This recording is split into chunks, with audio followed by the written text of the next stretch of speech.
Today I'm going to talk about Rever. It's the name of our gadget we're proposing for censorship observability in Ethereum.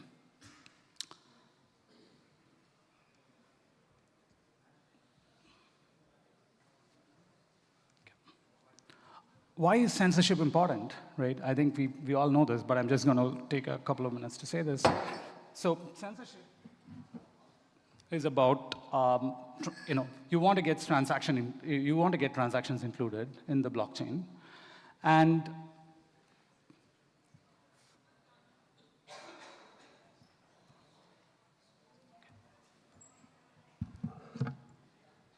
you want to be protected against all kinds of economic attacks. For example, you're running a liquidation protocol. You may get liquidated if your transactions get censored.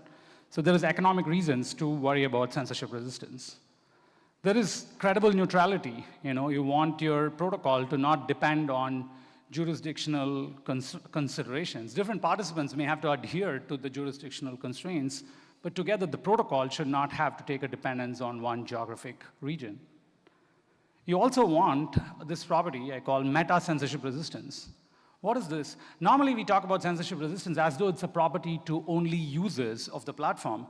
But I think smart contract platforms like Ethereum have a more generic sense of censorship resistance, which is even more important, maybe, which is that developers building on top of this platform cannot be censored. So imagine somebody is running a social network, and one of the big features of blockchains is immutable open API access to other builders to build composable open innovation on top. And what if the rollup developer or somebody or the blockchain nodes all censor any new deployments, new smart contract deployments on top, or calls to these new smart contract deployments on top, so as to make it unusable for any other developer to build new features. So this is another important property that we need to worry about. So when we're talking about censorship resistance, we think of it as though it's some kind of a binary thing. Is the system censorship resistance or not? But really, there is a nuance to this, which is what we call time to censorship resistance, which is what is the time scale at which the system expresses the censorship resistance property. I send an honest transaction into the system, which is paid enough base fee, then am I going to get included in the blockchain? How long is it going to take to get included in the blockchain? Imagine you have things like short-term expiring options, or like a fraud-proof period, which gets over within the short period. Then even though my transaction gets in afterwards, I don't get any benefit. So there is a time to censorship resistance, which is what we need to be thinking about. Another reason, which, one of the things we know from blockchains is when you convert these philosophical things to more measurable economic metrics, there is a lot of incentive for different people to optimize it. One of the important things is, for example, when you think about economic efficiency of, let's say, like an optimistic rollup, in an optimistic rollup, there is a settlement lag, maybe 7 days or whatever. And inside the settlement lag, people have to front the capital in order to do any kind of faster transactions. So the capital efficiency of the optimistic rollup system is determined fundamentally by the fraud-proof window. And the fraud-proof window is determined by the censorship resistance time.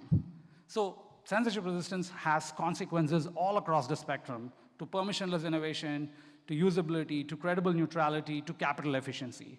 Imagine you're running a stablecoin protocol. What is the over-collateralization factor that you need to keep for the protocol? It's dependent on the time to liquidation, the volatility during the time to liquidation. The time to liquidation is dependent on the time to censorship resistance. So there is this temporal aspect of censorship resistance I think we should all think more about.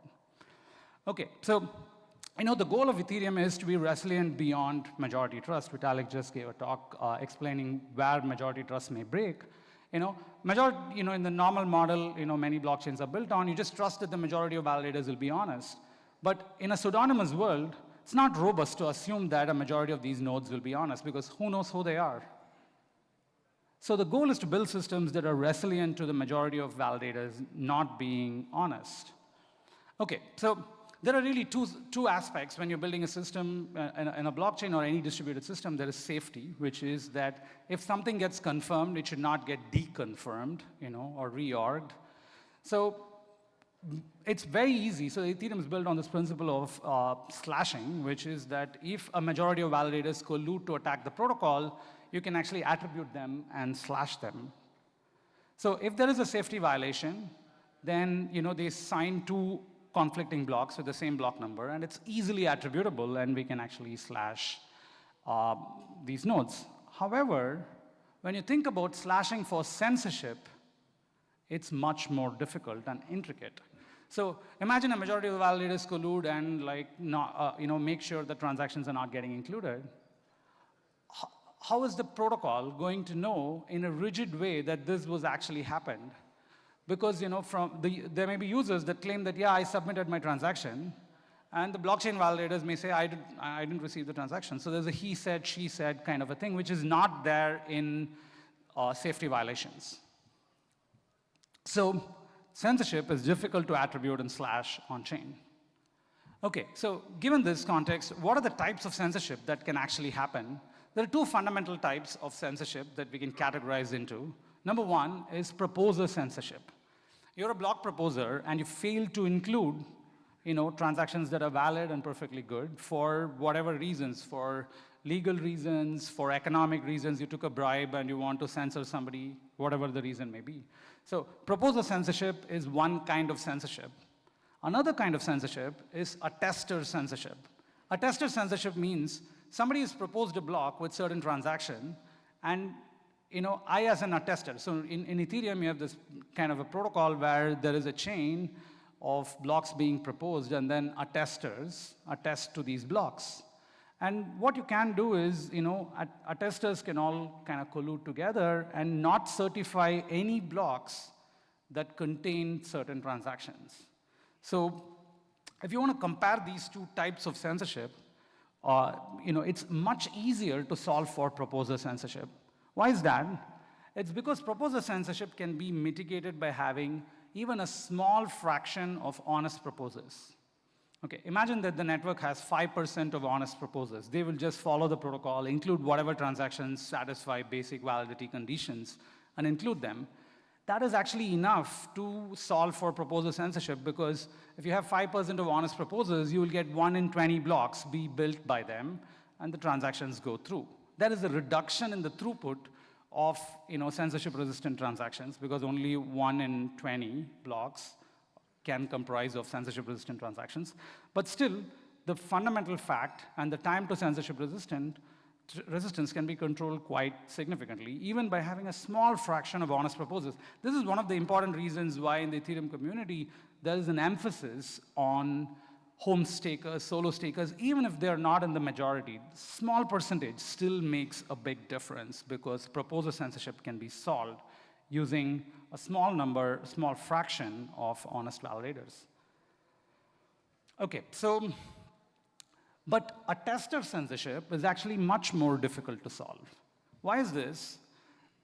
Let's say if 33% of the stake is adversarial, 66% is actually honest. Okay? But the 33% of the adversarial stakers are not just failing to include transactions from others. They actually will not build on a block in which those transactions are included. Why are they doing this? Maybe they're doing this for legal reasons. Maybe they're doing this for economic reasons. Somebody gave them a bribe to say that, hey, I don't want this guy to refuel his collateral before liquidation occurs. You guys all go and make sure that that transaction never gets included. So this is a significant problem in censorship. OK, so an example of an attester censorship is when blocks are being built. There is a block, this uncle block that you're seeing here in dotted lines, and nobody builds on top of it, and starts attesting only alternative blocks. So now what has happened is there was a proposal which included the transaction. It just never gets into the main chain, and therefore it is as though it didn't exist at all. So this is a big issue. OK, so what can we do about this? Can we try to enhance the observability of uncle blocks? How do we do this? So the first thing is, if there is a certain fraction of adversarial stakers and they're actually censoring these blocks, then what happens is, if you are using any standard Byzantine fault-tolerant protocol, a protocol which just finalizes each block as it comes, what will happen is this block will get proposed and will not get enough certificate, and therefore there is not even a block in regular BFT protocols. Ethereum actually has a little bit of a different kind of a protocol called Gasper in the consensus layer, which basically has a layer of liveness. Blocks keep getting proposed. They just don't get attested and finalized. It turns out this is actually performs a vital function of observability. Okay. So, this is one of the kind of core designs behind the Ethereum consensus protocol is that there is a layer of liveness and a layer of safety built on top of it. And so, you can start seeing that there is a pattern of blocks. There's a bunch of blocks, and then you can see this proposed block, which is not on the main chain, and people have not voted it. So actually, this is already very useful. However, there is a problem. The problem is, if you see a pattern like this, where there is a bunch of blocks, and then there is a forked block, you cannot attribute whether it is because of network latency that this block didn't get included, or it is because of intentional censoring, because both of them look alike. If this block came in and the nodes basically didn't observe the block and then they continued building, or it might be that this block was intentionally censored. How do you disambiguate between the two when you see a pattern like this? So that's what the rest of the talk is going to be about. Okay, so what we propose is this gadget called Rever, which is a mechanism to solve for attester censorship. So the first point here is a slight change in the inclusion rule. It may already be what most of the consensus nodes use. The transaction inclusion rule is when a proposer proposes a block, it must include transactions from recent uncle blocks whose transactions have not been included in the fork. So you see a transaction, and if you're proposing a later block, you must include these transactions. That's a rule. Okay. And you can set some threshold. You say, like, the fork transaction should have at least paid significantly over the base fee or something like that, so that you don't have to force include every transaction. But somebody who's trying to get their transaction in, we need to give them a certain quality of service that actually they'll get included. So this is a transaction inclusion rule. Okay. If you're running a client, you have to follow this. If you're using PBS, you have to make sure that the relays will have to make sure that this is actually the case for the proposed blocks. Okay, so now something powerful starts happening. If you see a pattern like this, and you see this transaction, and then eventually in the chain that transaction gets included, you're like, okay, these guys are not intentionally censoring because this transaction was eventually included. They used the proposed inclusion rule, and eventually you can see that the transaction is included, so you can infer or assume that it's because of network latency that this block didn't get included in the main chain. However, if you see this pattern where you see a transaction as an uncle block, and then other blocks keep getting proposed, and this transaction is never included anywhere in the future, then you can infer that the cause is attester censorship. Okay? So that's the basic idea. You have this mempool rule, which is that extract the transactions which are paid beyond a certain fee from recent blocks, and then you have to include them in your block if you're a proposer. And this rule basically enforces a social consensus where, by looking at the structure of the blockchain, you can infer socially whether attester censorship is happening or not.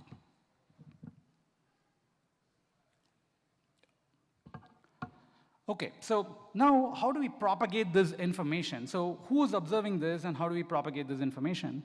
So one of the problems with any of these methods is we need a lot of nodes to be observing the blockchain to see for these patterns in order to establish social consensus that censorship's actually happening.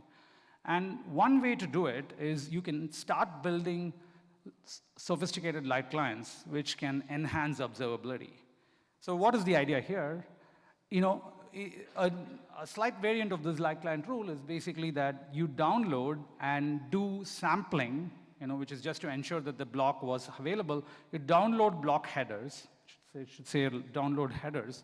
You download the block headers and sample blocks, not only blocks that are well attested, but also blocks that are proposed by valid proposers but not attested. You do this. So now what's happening is everybody who's running a light client actually is seeing the pattern of headers. This structure from the previous slide is transparent to anybody who is actually observing the blocks. Even though they won't see into the blocks and see the transactions, they definitely know the structure of the block headers and at what times these block headers are released. So this actually creates a very significant incentive for not doing attester censorship, because now light clients can bear testimony to whether censorship is happening or not. So instead of light nodes only checking validity for their own selfish purpose, which is one way of using light clients, here what we're doing is using the light client as a technology to enforce and monitor the commons, the Ethereum commons, and make sure that validators are behaving according to the covenants that they signed up for. So once you have light nodes bear testimony to attester censorship, there is a strong social consensus that has been established on whether censorship is happening or not. All of us know, whoever is running a light client has observed the pattern of headers and can later open up the blocks and see that, oh, this transaction was proposed here, it is not yet been included in the series of blocks, and immediately you can use this to do slashability for attester censorship. So this is really, and there are technical details in how you can use inactivity leaf to perform slashing. This is already well known in the Ethereum research community. Okay, so what this does, remember I proposed not only that the concept of censorship resistance is important, but also we need to get the sharp time to censorship resistance. And one way to think about it is if a transaction is censored by attesters beyond a certain time, then you can actually slash these guys. So that's what this kind of the observability gadget Rever gives you, is this information that the attesters are actually censoring is now widespread and available to everybody who cares to monitor the Ethereum system via a light node. And you can use this to actually then establish strong social consensus to censor nodes. What this does is, along with an assumption that certain fraction of proposers are honest and will include transactions which pay a certain fee, you can actually start getting tight economic guarantees on censorship resistance.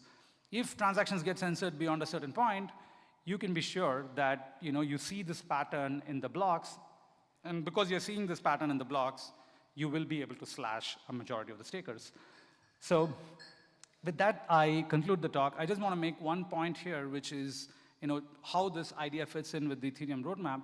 One of the ideas in the Ethereum roadmap is that even if builders are centralized, block builders are centralized, and high power, block proposers can remain decentralized. What we're doing here is to take this one step further. We're saying even if block proposers are centralized to some extent, only a small fraction are decentralized, by having light clients to be highly decentralized who are monitoring the commons, we can actually ensure that these bad proposers are held to task via slashing. So that's the idea of the talk. Thank you so much for the time.